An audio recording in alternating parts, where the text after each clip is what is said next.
Welcome to Slash Forward. I've never been more sure of the need to eliminate inherited wealth in this country than after watching yet another cautionary tale with a plot involving swindling a perfectly lovely woman of her money. This case in The Screaming Skull. It's just, there's so much inheritance-based scheming and murder going on. But if you subscribe, it would make it all worth it. Let's get to it.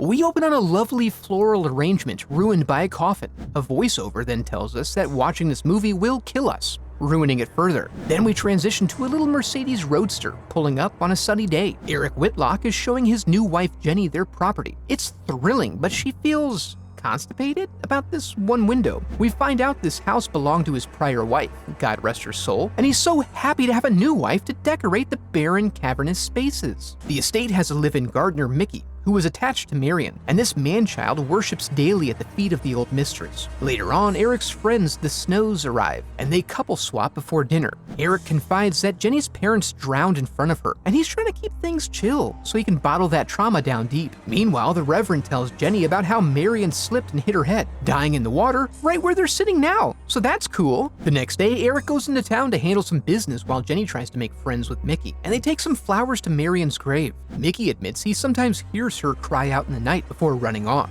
Jenny then spends the day bundled up, caressing stones, unbundling, and having nightmares about people dying in water. She wakes up and rushes around unsettled. Oh, but good, the peacocks are okay. That's good. But there's a skull menacing her from the wardrobe and inexplicable scratches on her hand. Sounds continue to haunt her, and when she's had enough, she chucks the skull into the yard. But it shows back up on the front porch, chasing her into the house. Eric wakes her up later and confirms her suspicion that he found her on the floor without a skull. Nearby. Well, you know what I mean. The Reverend arrives the next day to act as an impartial observer and put to good use the investigative tools he developed in seminary. Jenny confides that she's racked with guilt about hating her mother and being unable to save her parents when they drowned. As Eric chats with her later, Mickey shows up and Eric chases him down to get some answers, but Mickey denies any involvement in the recent shenanigans. In an attempt at home therapy, Eric decides it would be good to burn the portrait of Marion that reminds Jenny of her mom. The flames get a little bit out of control, but it soon subsides. As they tend to the ashes, Jenny uncovers a skull that Eric can't see, causing her to faint.